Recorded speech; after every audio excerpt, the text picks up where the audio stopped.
Chapter 18. Sarah. More than anything, Adoniram liked to be out among the Burmese people, handing out tracts, answering questions, and challenging Buddhist holy men. Yet he realized his most urgent work was that of Bible translation. While translation of the New Testament into Burmese was complete, he was only 1/3 of the way through translating the Old Testament. So as much he wanted to be out among the people, he set his sights on completing translation of the entire Bible. For the next 2.5 years, Adoniram did his translation work 6 days a week. His goal was to translate 30 verses a day. This was a difficult task because Adoniram did not take the easy route of translating from the English Bible into Burmese. Rather, he translated the original Hebrew directly into Burmese. This made for a lot more accurate translation, but it took a lot more time and effort. On January 31st, 1834, the huge job was complete. In his hands, Adoniram held a complete translation of the Bible in the Burmese language. Now he had to wait while it was typeset in Burmese type and printed. This was a painstaking task that could take anywhere from 3 to 6 years. On completion of the translation, Adoniram received a letter of congratulation from Sarah Boardman. Soon after their arrival at Amherst, Sarah and her husband George had moved to the jungles of Burma. There they had worked among the Karen people, a native tribe who lived in large family groupings. Of all the people in Burma, the Karen were the most open to the gospel, and a number of them had been converted. 3 years before, in 1831, George Boardman had died. The day before his death, he baptized 34 Karen converts. Sarah Boardman decided to stay on alone in the jungle to carry on the missionary work her husband had begun among the Karen. Now that Adoniram had more time on his hands, he began corresponding with Sarah Boardman. Their letters quickly became more personal, until in March, Adoniram wrote asking Sarah to marry him. She agreed, and the two of them were married on April 1st, 1834. Adoniram was 45 years old, and Sarah was 30. Neither of them knew whether they would spend a few months or many years together, but they were both glad to have found someone to share their lives with. In December that year, Sarah sent her only surviving child, George, back to the United States. Her other son, Judson, had died several years before in the jungle, as had Dr. Price's 2 children, whom the Boardmans had been raising.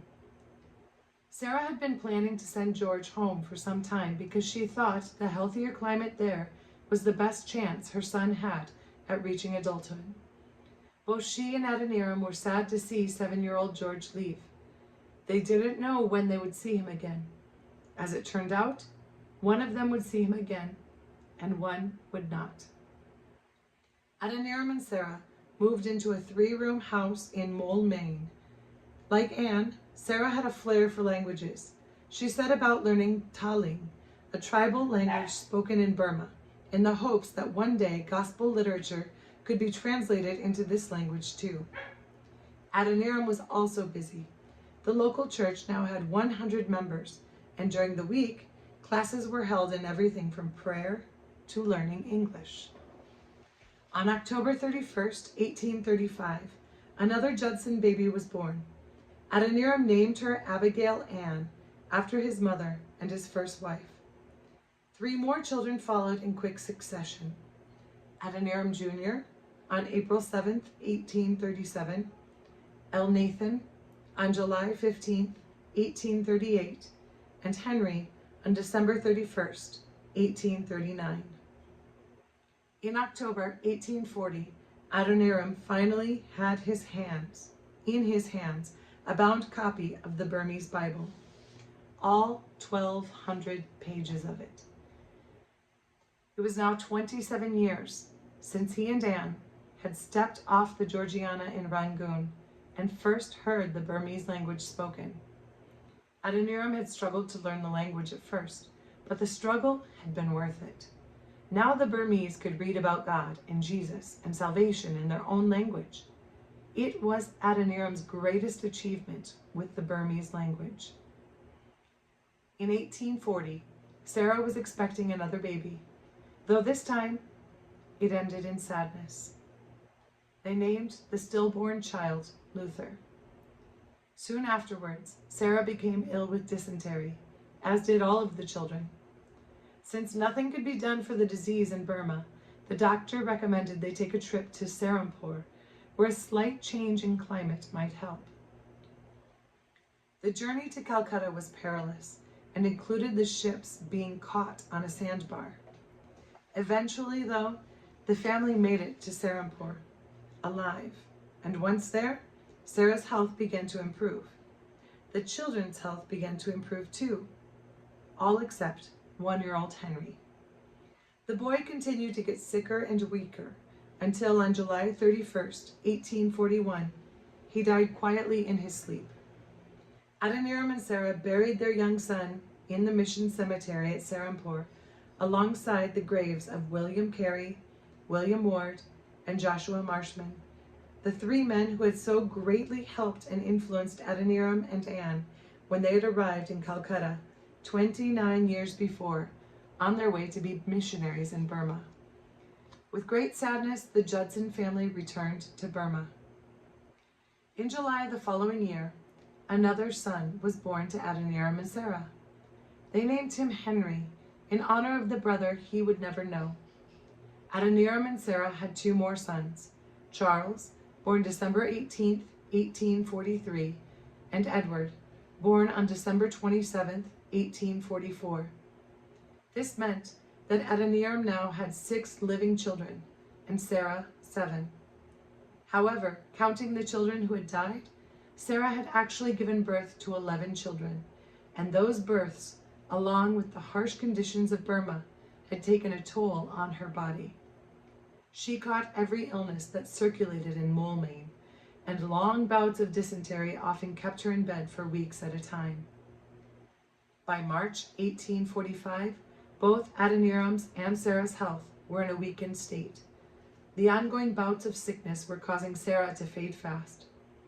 Adoniram had a throat and chest infection that caused him to cough continually, and he could not speak above a whisper. The doctor warned Sarah that her only hope for recovery was to get back to the United States for treatment as quickly as possible. By April, she was too sick to travel alone, so Adoniram made plans to return to America with Sarah and the 3 oldest children, Abigail, Adoniram Jr., and Elnathan. The 3 youngest children, Henry, Charles, and 4-month-old Edward, would stay behind with various missionary families. On April 26, 1845, 5 members of the Judson family climbed aboard the Paragon. If all went well, when Adoniram and Sarah returned to Burma, the 3 oldest children would stay on in the United States. So it was with great sadness that they said farewell to the 3 youngest children. Adoniram realized it was probably the last time he would ever see his entire family together in one place.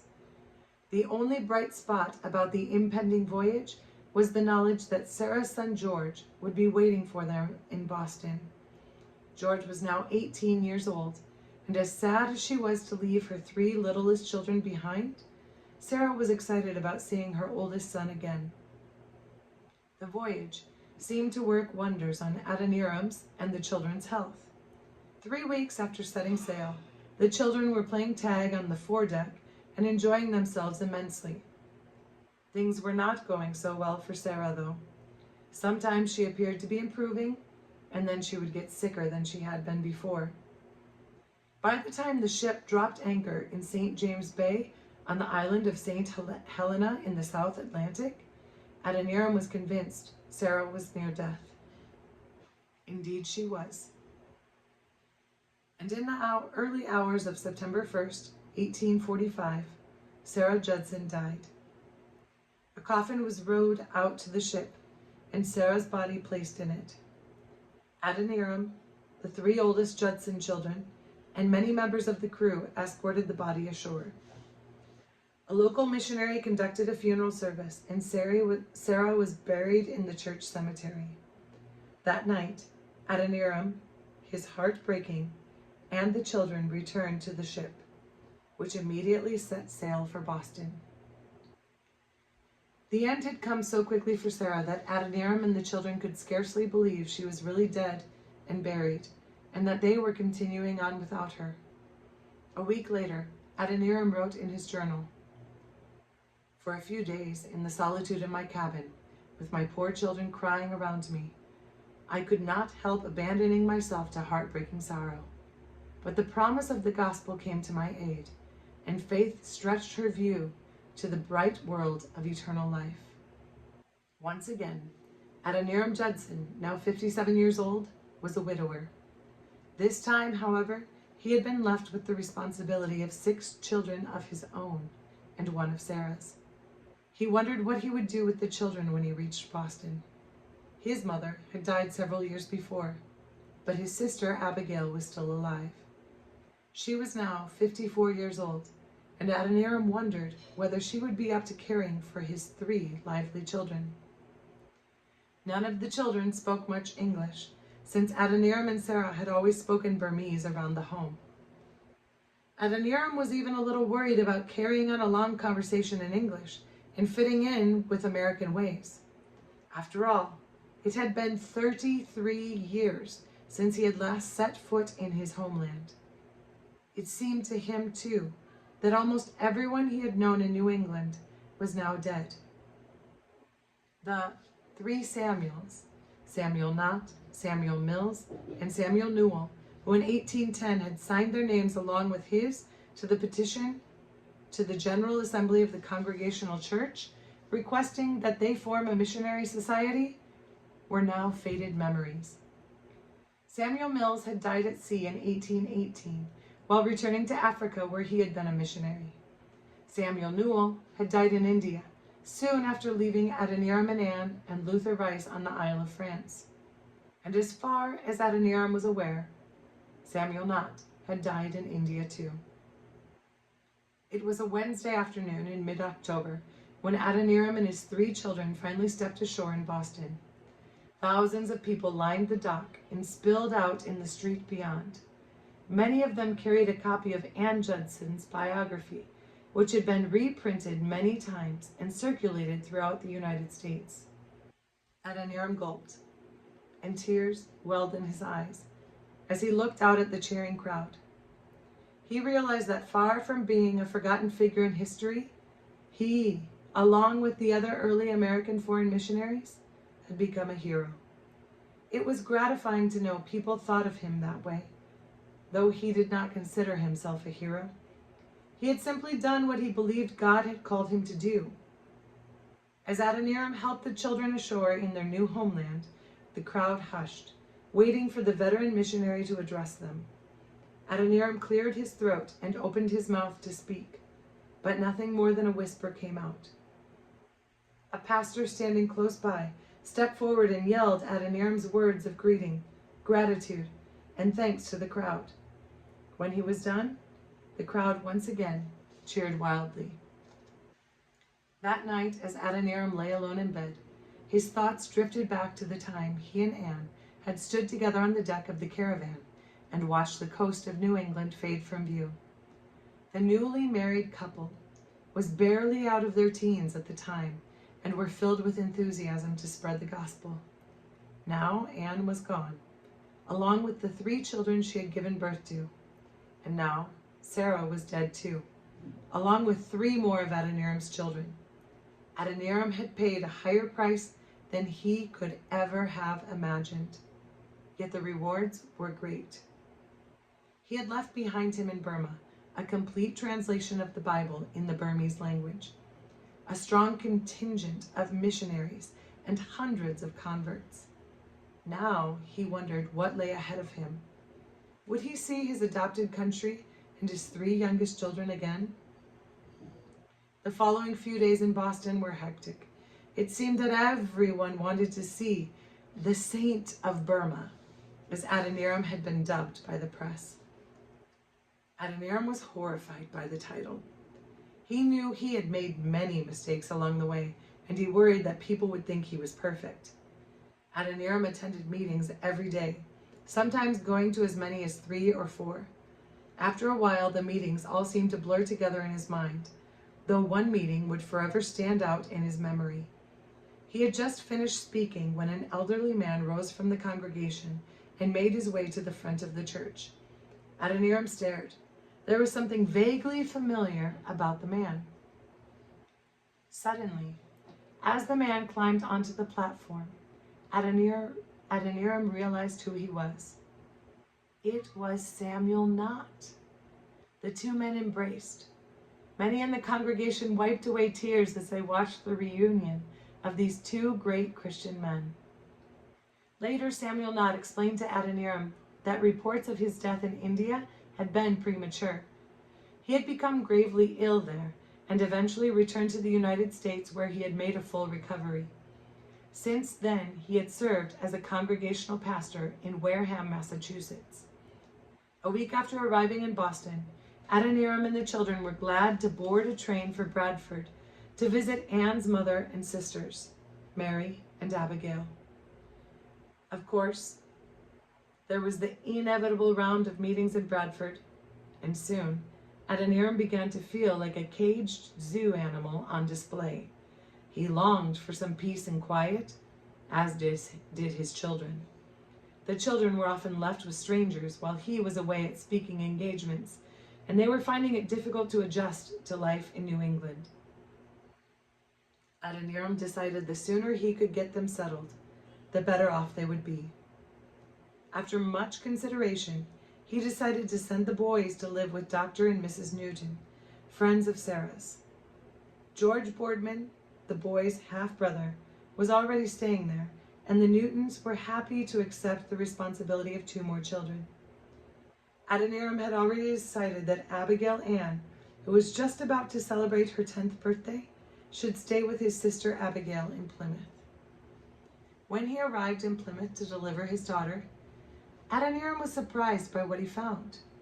Abigail still lived in his parents' house, and the room he had grown up in with Elnathan was still there, exactly as he had left it 33 years before.